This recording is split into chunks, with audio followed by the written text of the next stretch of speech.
Informative speech by Shannon L. Vagley, Com 111, November 28, 2010. My specific purpose today is to inform Com Class 111 about the lethal superbug MRSA, methicillin-resistant Staphylococcus aureus, how it spreads, its symptoms, and ways to avoid contracting this deadly bacteria.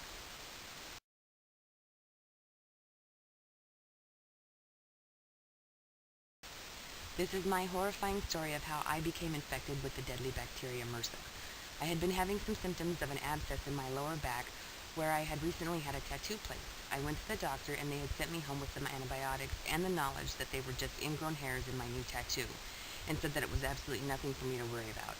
After taking the medication they had given me for 2 weeks, I had absolutely no relief from my newfound ailment. I followed up with 2 different doctors 3 times, and every doctor had given me the same diagnosis. On the 3rd trip to the doctor, a nurse in their office had taken some cultures of my back. A few days later, I received a phone call that it was imperative that I had come into their office right away. They wouldn't give me any information over the phone, and after arriving at the doctor's office, they informed me that the boils on my back had came positive for MRSA, and I was directed to the emergency room and had to be admitted immediately.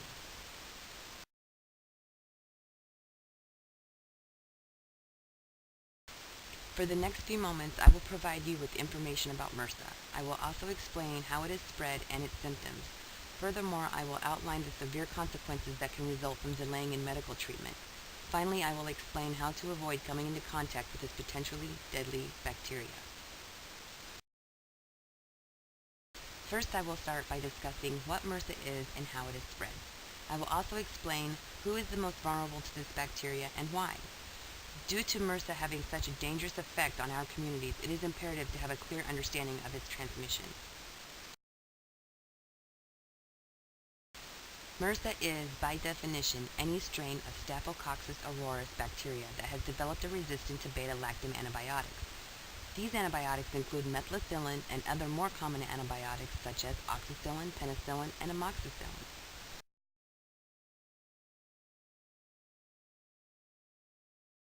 The spread of MRSA bacteria is through close contact with persons who are infected with the bacteria, or by sharing personal items such as gym towels, bandages, razors that have come into contact with the infected skin.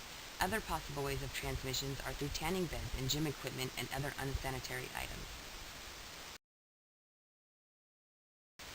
Knowing that the Center of Disease Control has stated the most common cause of MRSA is by coming into contact with someone who has the MRSA staph bacterial infection, many people may be more at risk in locations where these factors are more common.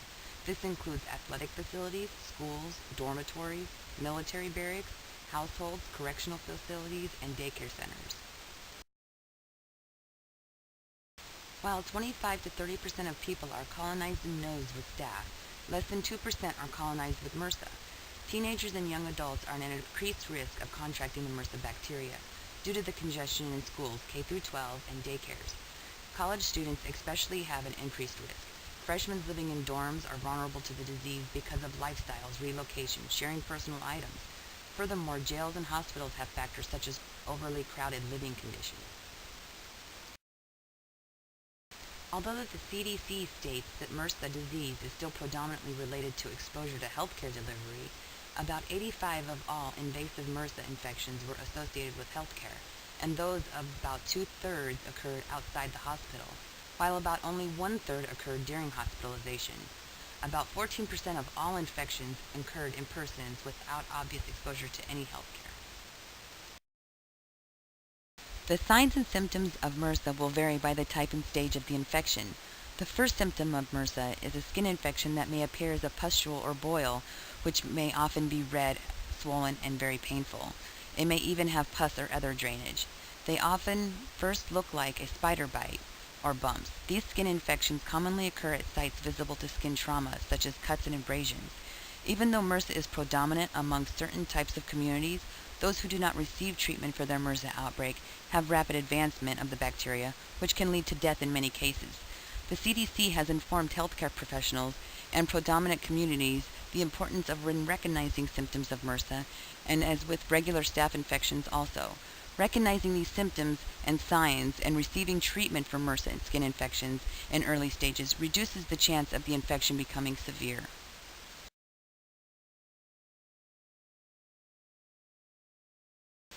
The MRSA infection is very common in congested areas and potentially deadly, killing approximately 20,000 people in the United States each year.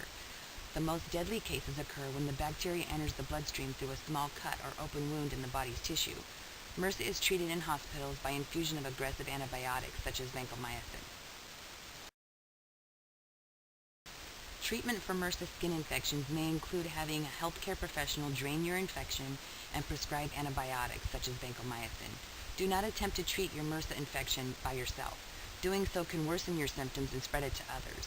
This includes popping, draining, or using disinfectants on the area.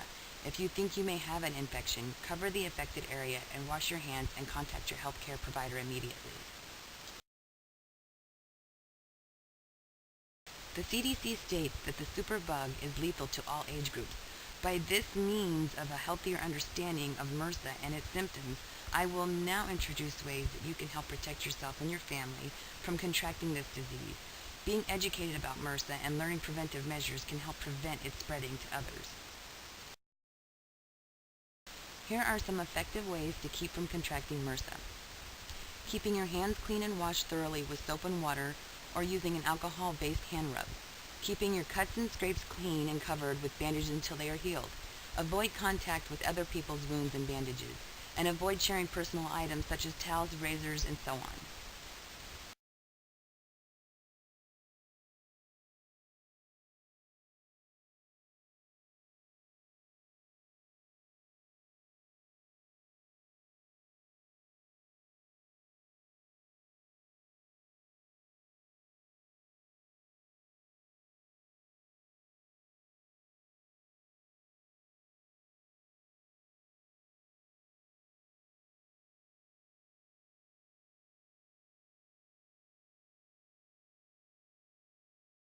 In the end, my ordeal with MRSA was a near miss of death. When I arrived at the hospital, the doctors and nurses rushed in dressed in protective gear.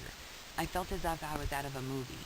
The doctor explained how important it was that I be infused with vancomycin due to the bacteria already reaching my bloodstream. Vancomycin is one of the 2 medications that kill the MRSA staph bacteria. As I fought for my life in a Las Vegas hospital, I had friends and family that were there to support me during such a trying and terrifying event. The good news is that MRSA did not take my life. Now all I have left are the few scars from the infection and where they had taken place, and the burnt images that were in my mind and that will never be forgotten.